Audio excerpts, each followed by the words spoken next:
Fast forward, any come out our so aha age politics avani podcast also trying to make headlines. And a jumre na idibi exomo awaha ni di bang brak simum yang ko political highways ijadem a enyak sam kutwa na Musah Dankwah and America say what to me I expose a yapo A.Okyere live on TV on enyak sam kutwa na in sema hodwa kan efa for A.Okyere honi a shock say imon ran simum na yanje kwek munankasa infri a Musah Dankwah asweye chino spam say haksi a politics avenue yambo inra in simni Mahama was sworn in where it is now. Those who know data know the value of data. But indeed, this work is not meant for them. Our stakeholders are many, including Ghanaians, who are our priority. Besides Ghanaians, there are global organizations who want to know who Ghana may elect after Mahama. Today, they are asking questions. Who will likely be sworn in as president in 2029? You think I have to wait for you to tell them what I think it will happen? So your call and your noise will not stop anything that we are doing, because we're not here for you.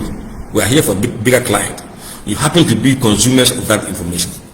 So we're not going to heed to your calls. You shout loudest, we will not mind you. And it is fair for the public to know where things stand and where things might go. Public opinion, it's not a crime. You can pick opinion on anything today. It's not a crime. Nobody can tell you to court for public opinion. You can disagree with it. You can just shut your ears or close your eyes, and that's within your right. That's within your right. Now, these companies want to know who will lead Ghana in 2029. You know why? Some of the sovereign investors, big time investors who move money, some move their funds to jurisdictions based on policies of the government. Some policies favor certain investors, and some policies don't favor certain investors. They are looking into their portfolio of investment, where to move their investment. Should they move X% to Brazil, X% to Africa, or let's say South America, North America, Europe, Asia? They have a portfolio of investment. Those who have not done fast financing before, I'm giving you a bit of a lesson here. The big fund managers move their money globally based on where they believe their returns will come from. And they spread their portfolios, their eggs.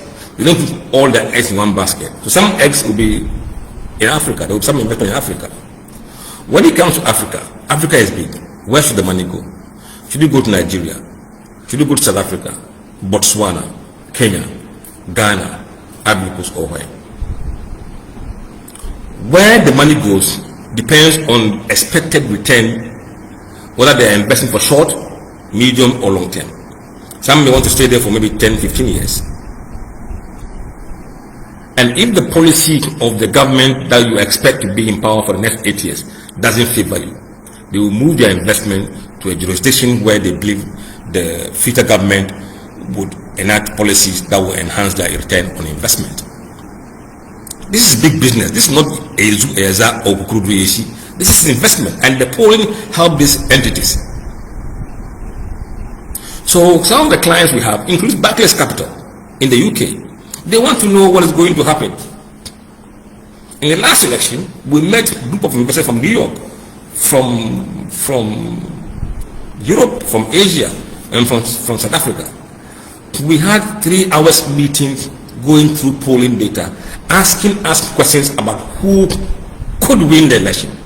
And if they win the election, who do you think will be the finance minister? They will have names. They will ask you. So the work we do as analysts goes beyond polling. As a pollster, we go deeper.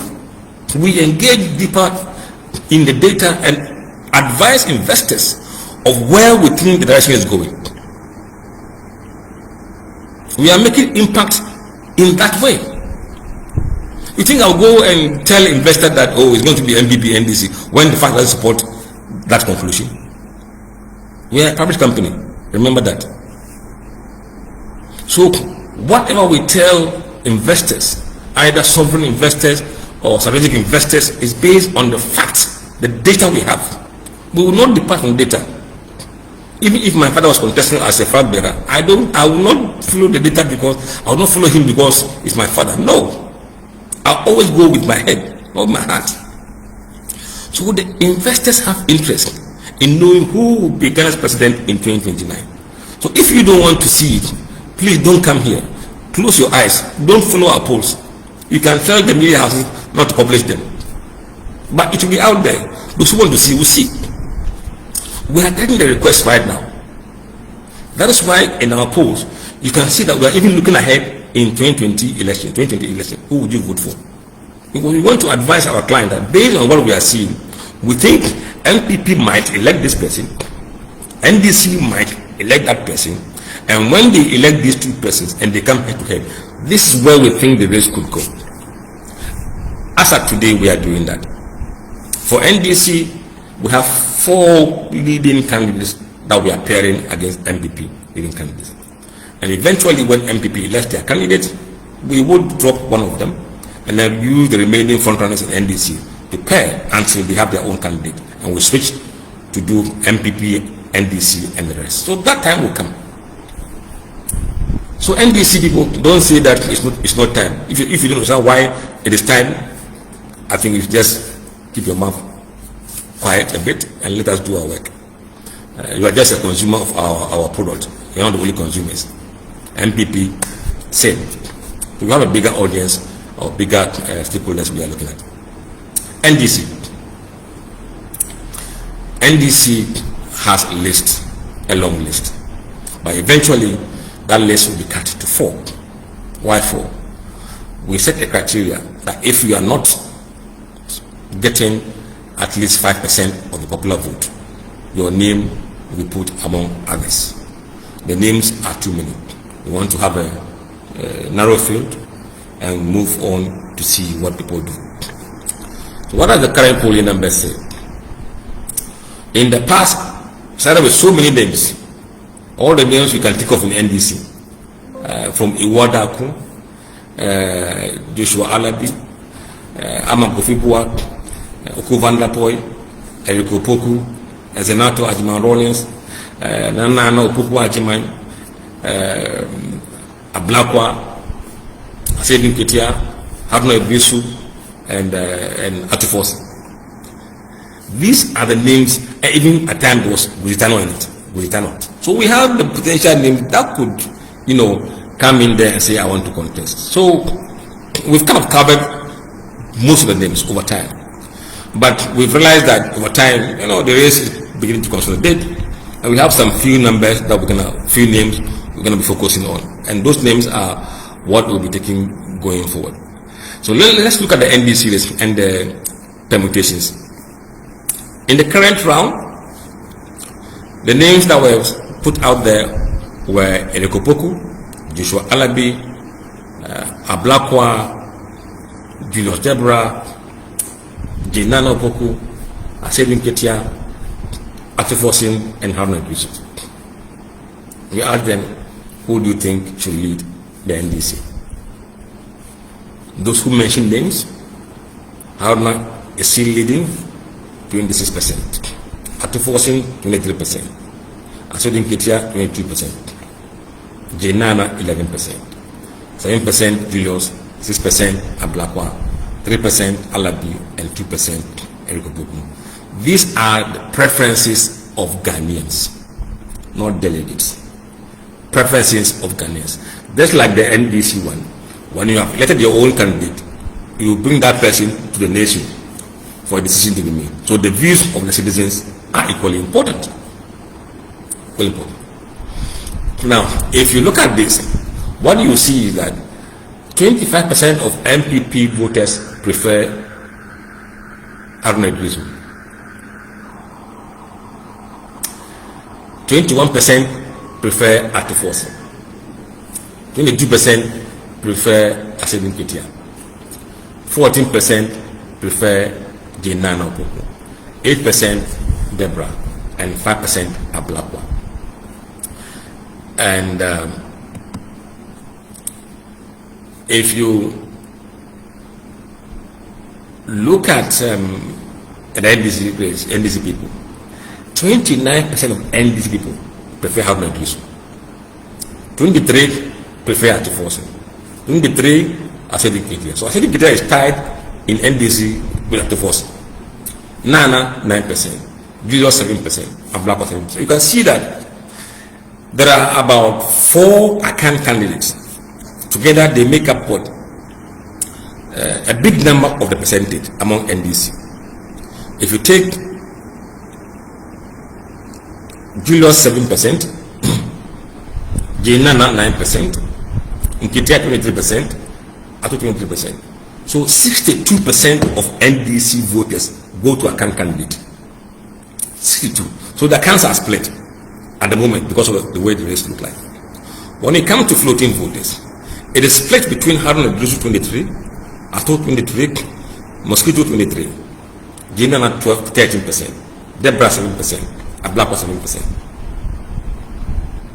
So this is the nature of the NDC race. Now, if you compare this current data to the previous one, which is in October this year, Haruna Idrisu has declined by 3% from 29 to 26%. Akuffo has moved from 18% to 23%, 5% increase. Asedi Ketia has declined from 24 to 22, 2%. Jenana, who was 0 then, but she wasn't in, now 11%, up 11%. Debra was 10%, now 7%, down 3%. Ablakwa 8%, now down 6%. Alabi was 2, now 3. So you could see that the movement between October and December went to largely Akuffo and Jenanopo. Akuffo because of the budget, we all know that, we can't deny it, the budget, the economy, the sentiment of the people, he gets the credit and he's getting that momentum. Now, realistically, will this race be the race we're going to see in NDC? Let me do a bit more of analytics than just the numbers. Look, NDC has 4 caucuses: the Northern Caucus, the Akan Caucus, the Ewe Caucus, and then the Ghana Caucus. At the moment, Mahama is from the Northern Caucus. And when you are in a group of that nature, you tend to appease everybody so that the people will stay united. If you are seen to be disproportionate to one group, then the other group may begin to complain. NDC is not NPP. I repeat, NPP is not the same as NDC.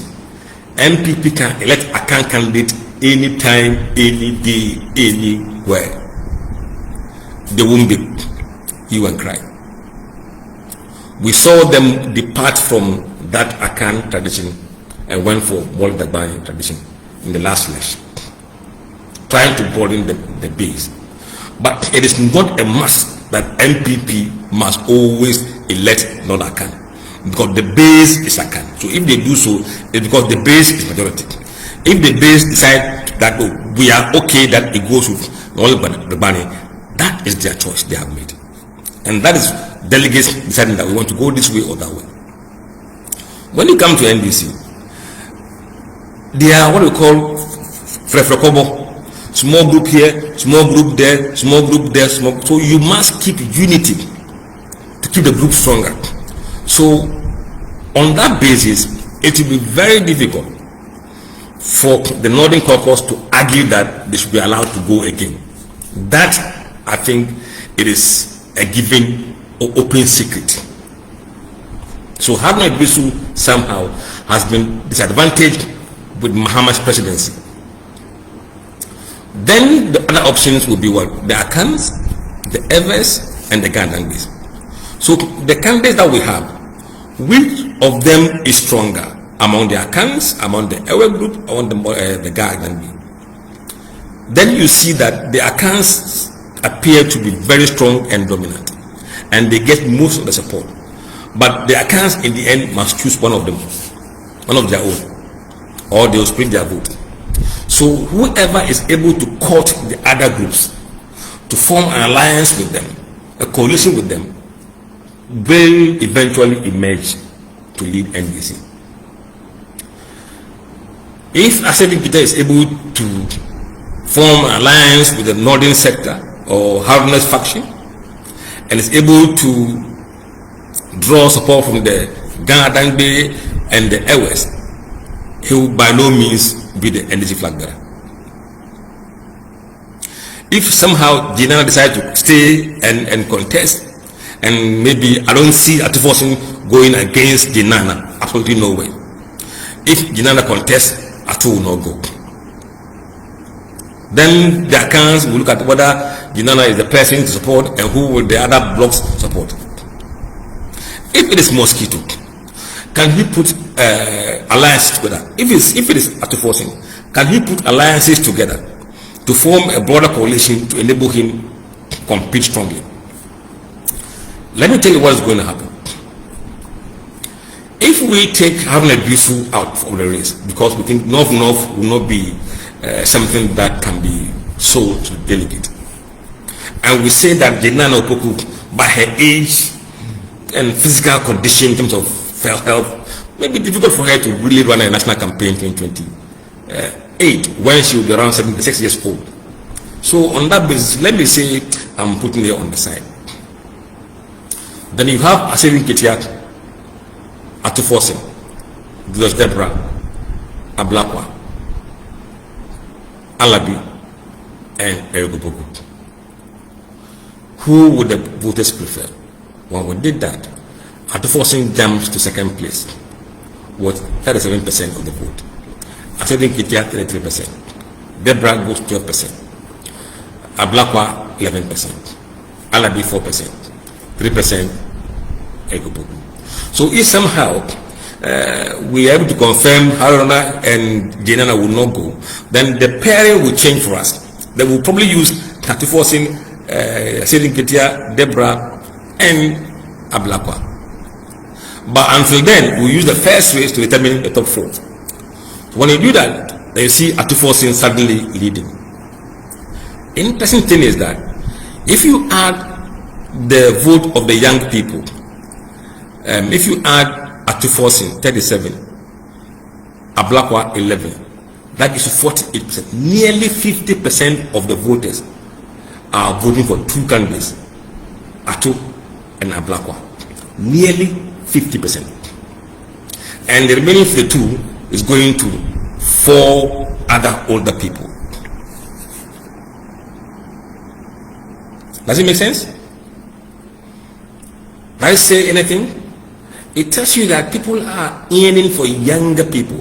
If assuming, in fact, I don't know how old Ekopogo is, maybe around 58, Julius around 58 as well. So even out the vote of these young people, you can see that they outnumber Mosquito and Alabi, who are probably around the same age.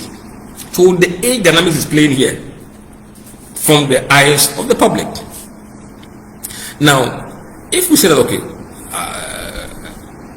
let's look at a race where Julius Debra, maybe if Atufosin is doing well and the system you want to support Atufosin they may not contest against Atufosin. And same thing applies to, let's say, Ablakwa, and that cabinet members may probably collect around somebody that they may support. And if that members of cabinet want to collect around one person, I think that person may be Atufosin. So that's the basis that we say, okay, let's do the race with Atufosin, Asedi Ketiak, Alabi, and Erupt, because we've seen that he is very ambitious. He still want to try his luck, and I believe we should keep him to see how the account goes. So here you can see that there are 3 accounts and 1 guard. Erupt is an account. Asedi Ketiak from Akan region, Akan, and Atufosin from Central Akan. So if this were the race, how would people vote? The general voters. Atufosin 48%, Asedi Ketiak 41%, Alabi 6%, and Erupt 5%. So these are the numbers we have in this race. What we'll be doing in the future is try different permutations to keep Haruna in the race, and then see if we can change just so that we can have better understanding of what is going on. Look, some of the things people may think may not be necessary, but for us, it gives us an insight. We're able to see the behavior of people, not the party leaders or not the candidates, but the behavior of their followers. When you take out Haruna, where do Haruna people go? You will tell Haruna that, oh, naturally it means that if my people go to Aseduketia, that is where my alliance should go. That is an insight. It's not just a number. If Haruna's numbers go to Erupt, it means that's where the alliances must. We ain't some of the team cost or channel, so I'm not so Jim or Senate or Wadiano, Edia Dumbi Edumini, Besan Borum, na Yaxubo Consum Kosokra.